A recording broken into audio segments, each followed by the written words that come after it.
vais ici essayer de vous montrer le lien entre le changement climatique, la biodiversité et l'agriculture, en particulier l'oléiculture. Alors bon, c'est vrai que l'oléiculture n'est pas peut-être une production clé pour la sécurité alimentaire, mais réfléchir sur les relations entre ces trois éléments, c'est quand même aussi se positionner sur cette interrogation qui est essentielle pour notre futur. Alors, déjà, on peut essayer de voir les relations entre agriculture et biodiversité. Comme tu l'as dit, Romain, on suppose qu'il va y avoir une certaine relation entre l'intensité de l'agriculture et la biodiversité. Donc là, par exemple, on voit une courbe qui a été établie par des chercheurs européens et qui a permis de repérer en fait des types d'agriculture qu'on appelle à haute valeur naturelle. C'est ceux qui occupent le sommet de la courbe. Et de les opposer à des types d'agriculture au contraire très intensives ou qui sont associés avec une biodiversité moins importante.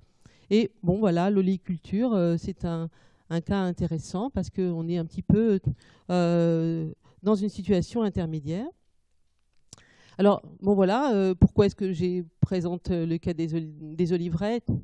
Parce que c'est un cas un petit peu intermédiaire justement en termes d'intensité. C'est aussi une agriculture qui demande une certaine pérennité. C'est-à-dire qu'on fait un choix de planter des oliviers, ça va durer plusieurs années pour que l'olivier arrive à pleine production. Donc pendant ce temps-là, il peut aussi se nouer des relations entre les autres espèces végétales et les espèces animales qui vont vivre dans les vergers.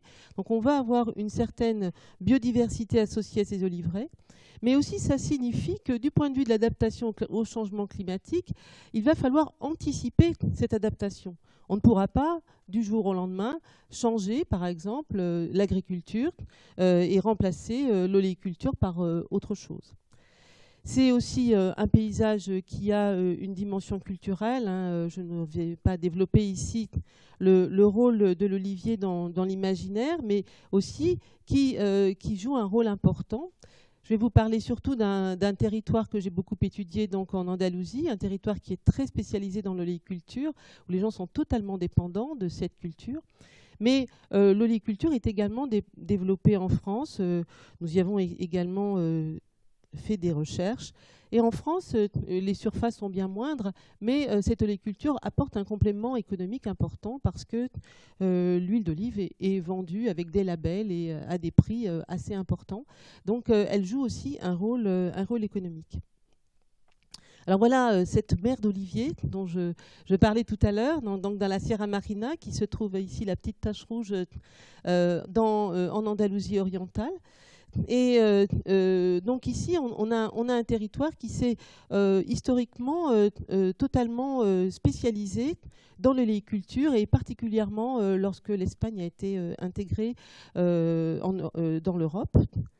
Donc ici, vous avez une photographie qui vous montre la cueillette des olives auxquelles participent également les femmes.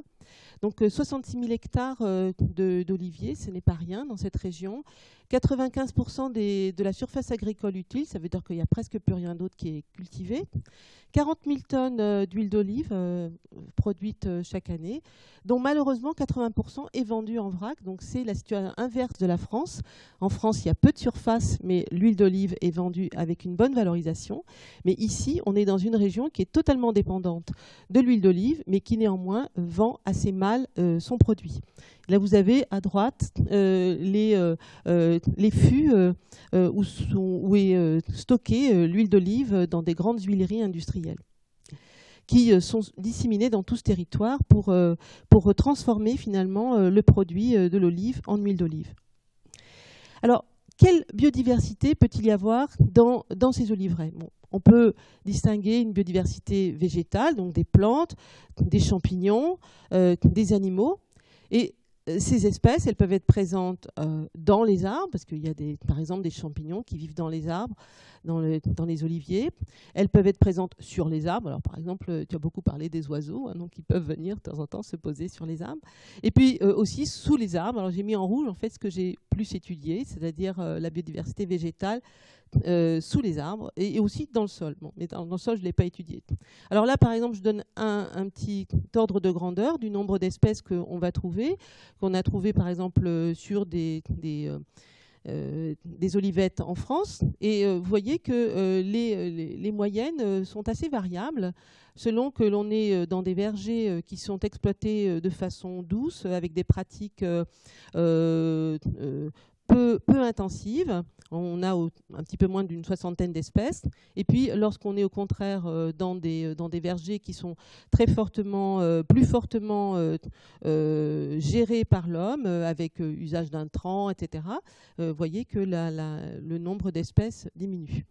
Bon, alors ces espèces végétales, j'ai dit que je n'ai pas étudié les espèces animales, mais on peut quand même se questionner sur les relations entre ces espèces et la faune. Alors déjà, on voit par exemple que la moitié des espèces qui sont présentes dans les oliveraies, elles ont besoin des animaux parce que ce sont les animaux qui disséminent leurs graines. Et ça aussi, cette proportion est assez sensible à l'intensité de l'agriculture, hein, puisque là, je vous donne quelques chiffres. Donc, les chiffres dans les régions les plus intenses tournent autour de 40%. Et dans des terroirs vraiment d'oliveraies extensives qui sont restaurées pour des aspects, en recherche, disons, de patrimonialisation des oliveraies, on peut avoir des proportions beaucoup plus importantes. Alors, également, les plantes qui poussent dans les oliveraies, elles ont aussi besoin des insectes pour être pollinisées. C'est-à-dire que pour que les insectes vont transporter le pollen d'une fleur à l'autre et ainsi assurer la fécondation des fleurs et la fructification donc des plantes.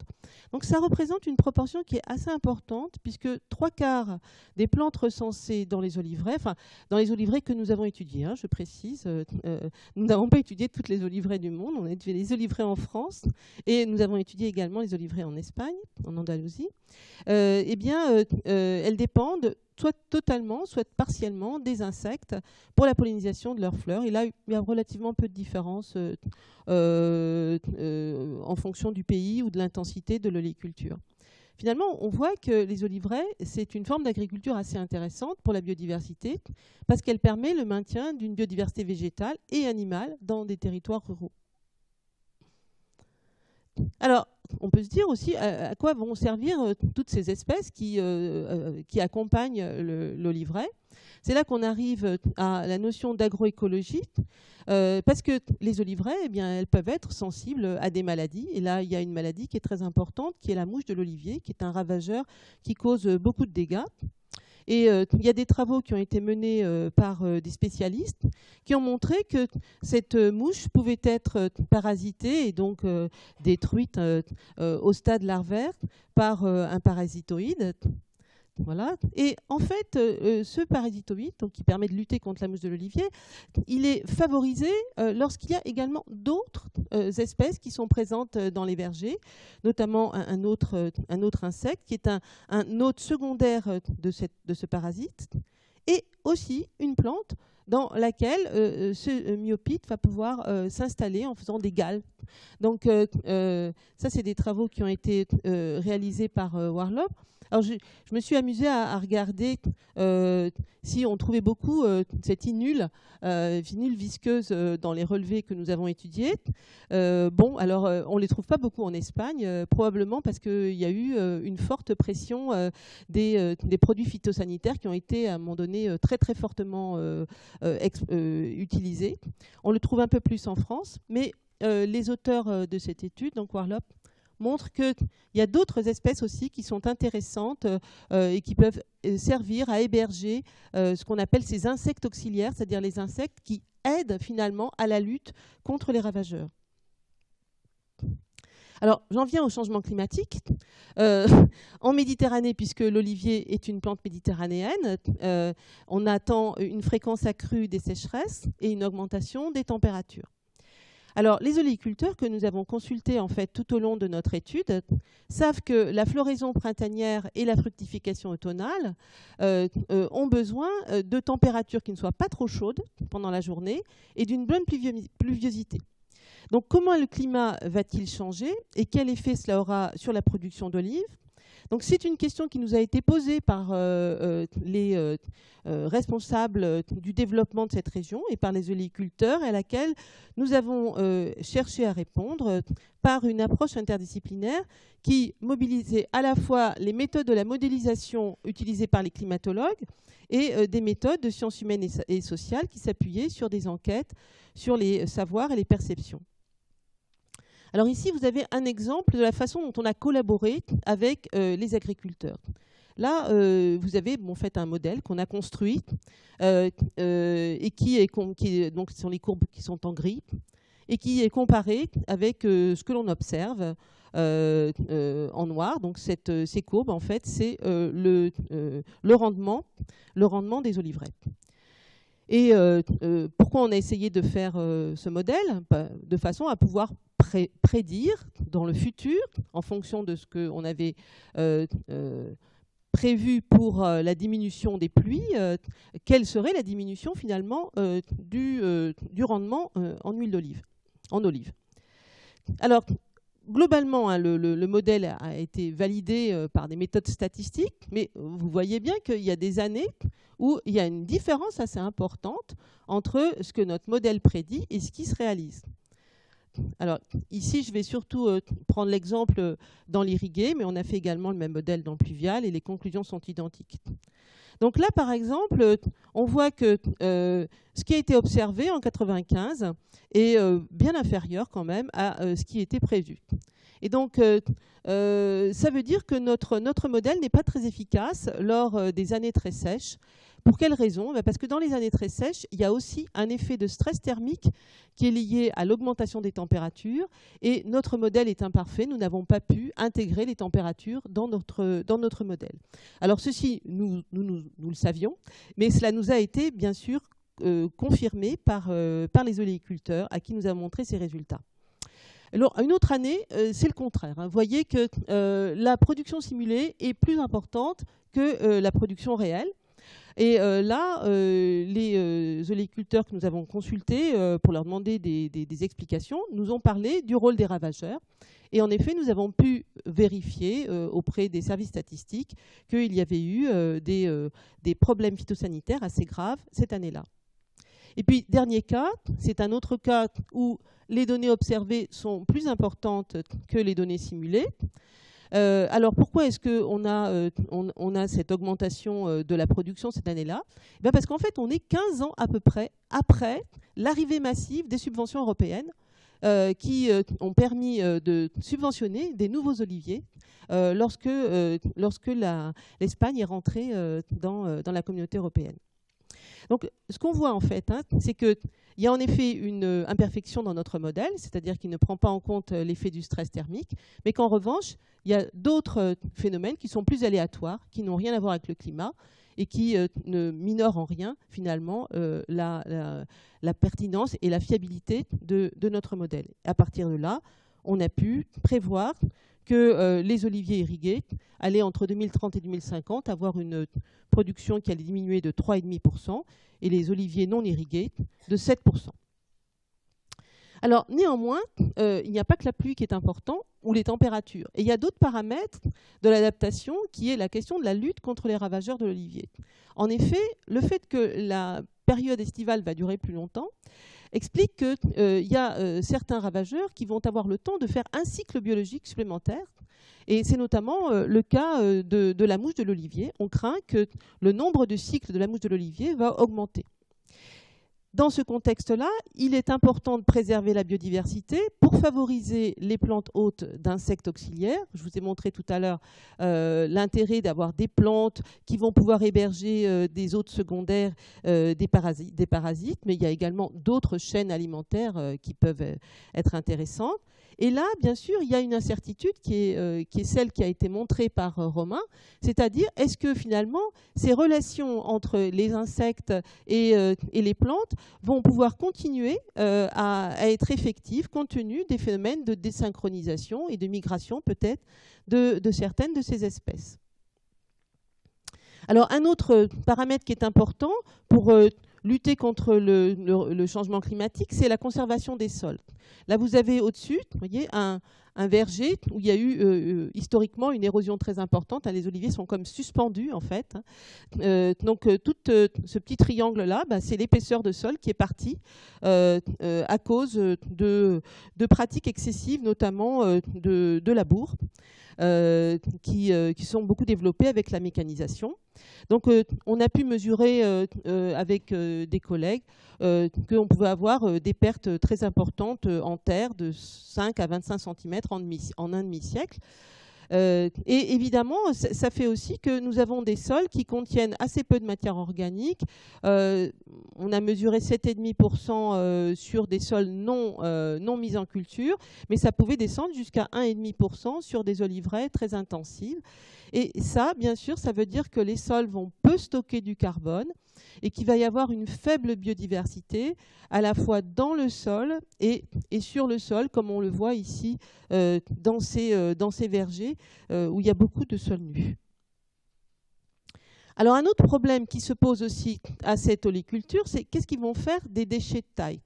Là actuellement, vous voyez, on peut avoir jusqu'à plus de 100 kg de déchets par arbre au moment de la taille qui se fait chaque 2 ans.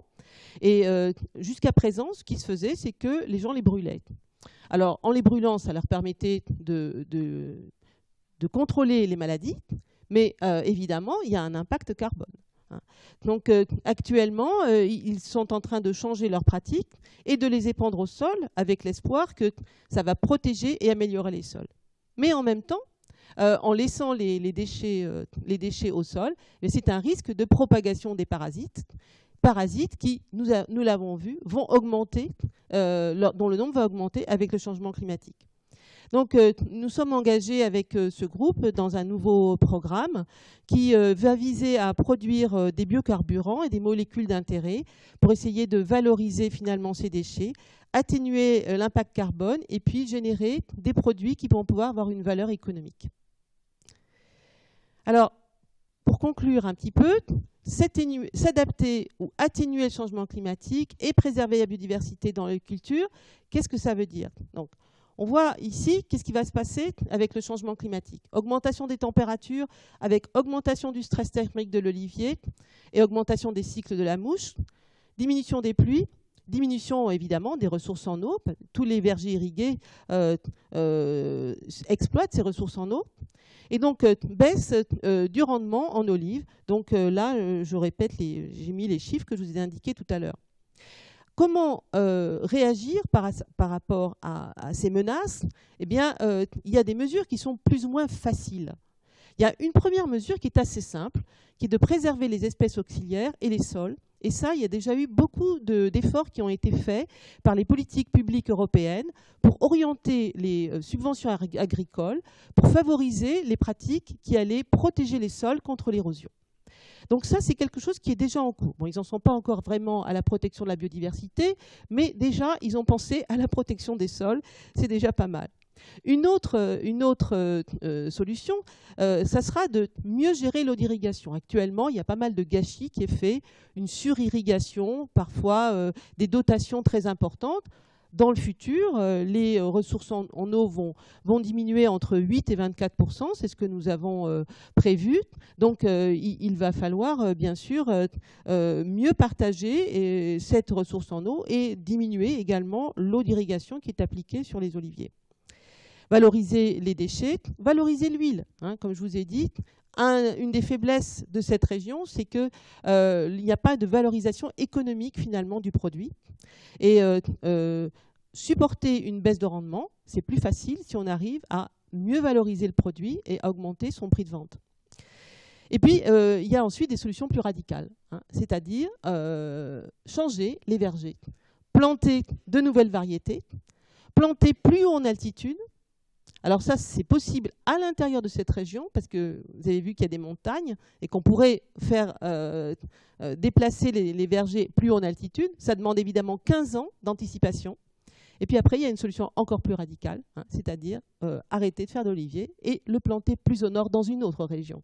Mais là, c'est pour ça qu'il est très important pour travailler efficacement de développer une démarche participative. Alors cette fois-ci, c'est une démarche qui n'est pas anonymisée comme celle que vous menez à Viginature, c'est-à-dire qu'il y a un travail d'atelier participatif qui est réalisé.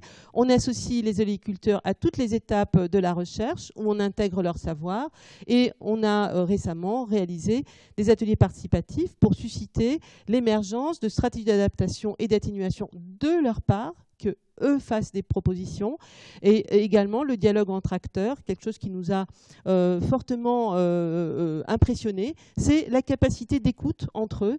Il y avait véritablement des échanges très importants. Donc là, c'est un volet du travail qu'on commence maintenant avec eux et qu'on espère pouvoir poursuivre.